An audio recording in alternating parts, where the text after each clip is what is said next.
Hello, and welcome back to Read Comics They're Bad for You. This time, despite the name of my channel, I'm reviewing yet another movie, Holmes and Watson. And of course, you know I'm Chris Williams, and come with me on a little bit of an adventure. Because we're reviewing one of the worst movies ever made, apparently. Holmes and Watson. Well, is in my opinion a bad movie, but enjoyably bad, because Will Ferrell and his buddy really took the cake in acting like idiots and making Sherlock Holmes and Watson look like morons. Here we are at the beginning of the movie where we find Watson had been saved by death by Holmes, but in actuality Holmes was just trying to save his vegetable, his giant squash he had been growing. Apparently had been growing it for a prize or something. I'm pretty sure. Otherwise, I don't think he'd be that unhappy when Watson ended up falling on top of it, thus sealing their friendship and their partnership as detectives. Here we see a bunch of newsboys screaming about the trial for Moriarty. If Holmes doesn't get there by 12 o'clock, Moriarty will go free. And during this entire thing, the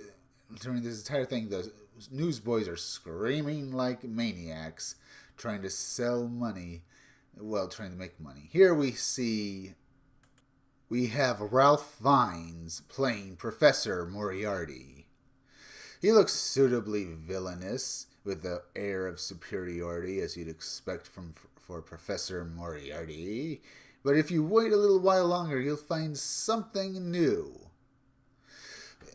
It turns out this guy is a stand-in for Professor Moriarty.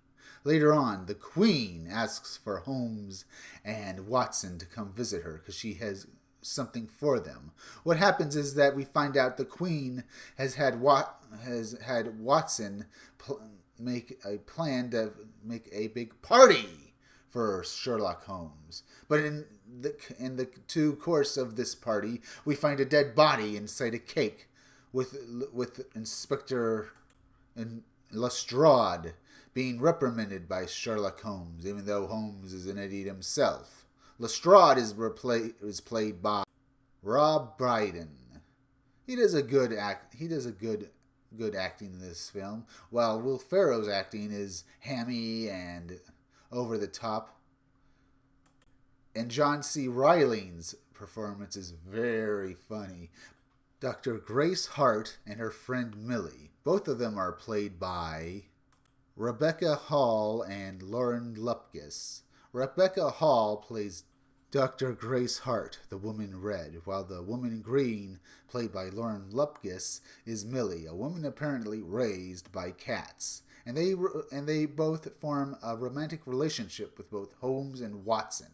Here, Millie and Sherlock Holmes are beginning their romance. Well, at least in Sherlock Holmes' head, because he's dreaming about this. And John C. Reilly and, well, Dr. Rebecca Hall are having an erotic dream, and they are playing chess. Apparently strip chess, of all things. Apparently they did that in Victorian England. Probably not, but this is funny. But this movie has a lot of cringe in it. Maybe that's why it didn't get good reviews. But I am enjoying it to a level. But I still find it to be a bad movie. Here, Sherlock Holmes has poisoned Watson, and to see how the poison that was used on the body that was found at his party. Here, John C. Reilly, Watson, goes through many funny takes as he becomes a woman, as he becomes obsessed, as he starts barfing, as the poison runs through his system. Later on, Holmes gives him the antidote while they're in a wagon used to transport people across the city. Here they don disguises. Sherlock Holmes just puts on a big fake mustache while he spreads poop on John C. Reilly's Watson. Here they go to a bar and get rip-roaringly drunk And this is, despite being a fun movie, this is still bad. But if you can enjoy it, because this is one of the best parts of the movie. As they get so drunk, they end up seeing basically boxing between two little children, and John C. Reilly and Will Ferrell egg them on and get angry when someone tries to stop the fight. He's saying, "Let him fight, let him fight." Here we have another villain played by Steve Guggen, who is playing the character Gustav Klinger. His character is funny, but don't get used to him because he's not in the movie long. He's a one-armed tattoo artist who was apparently responsible for poisoning the guy at Holmes's party. Here we have Moriarty again, or the fake Moriarty. Here Klinger has gotten John C. Reilly in a fight with a big, strong monster of a man. Later on, we learned that that wasn't actually Moriarty, but the scapegoat Moriarty used to escape London. And we have Sherlock Holmes once again unable to understand who is actually responsible for this.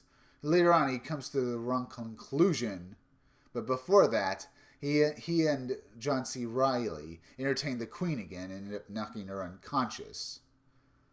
Here we have Rose Hudson, their housekeeper, who they mistreat badly. But she has been getting back at them by sleeping with men in John C. Reilly's room. Here she is entertaining Harry Houdini and Albert Einstein. Later on, we meet Sherlock Holmes' brother, Mycroft Holmes, played by Hugh Laurie. And thanks to Mycroft, Holmes thinks the culprit is actually his best friend Watson, so he accuses him, and Watson is taken away soon to be executed for the crime of trying to murder the Queen. Later, Will Ferrell's character comes to the conclusion that actually Rose Hudson was the culprit all along. It turns out she's actually the daughter of Professor Moriarty. So Holmes brings a crowd of street urchins and Dr. Grace Hart and Millie to rescue Watson. Hudson has tied Watson to a big gear and is then going to crush him to death before she goes off to blow up the Queen. Holmes rescues Watson and they go off to stop Hudson. Hudson is then killed by Watson when Watson grabs the bomb and throws it out a window, which she has a few seconds to see it before she is blown up. The Queen later congratulates the both of them for saving her life and the ship, the Titanic itself. And Sherlock says that no matter what happens, those people who are now on the ship will remember it was Watson who allowed them to be on that ship on its first voyage. Here, Holmes learns that Millie is actually another professor. She had been pretending to be stupid so that she could make a report on it about how men act to dumb women. Here we have Billy Zane playing the character in the Titanic from 1997, and you see him pretty much hamming it up and playing it for fun. And he gets on board not knowing what is about to happen to his character. It's just a big joke. It's funny. It's one of the better jokes in this movie. And Holmes and Watson end the movie by becoming co-detectives like Watson had wanted. But it is a rather Pyrrhic victory because even though Sherlock gave him a plaque, his plaque is much smaller than actually Holmes's is. But Watson is happy nevertheless, even though Holmes is probably just going to keep treating him the way he's always treated him throughout their relationship. But hey, that's how it works, I suppose. It wouldn't be Holmes and Watson without Holmes lording it over Dr. Watson. And this movie was a bad movie, but it was enjoyably bad. It was so bad it's good territory. Well, I'd say it is. But it is a bad movie, and if you could, I would probably have not seen it in theaters. Just try to watch it when it comes to Netflix or something like that. No reason to spend $8 to go see this movie. And if you like this review, leave a like, subscribe, and leave a comment down below. I'll see you all again soon. This is Chris Williams, once again, signing out.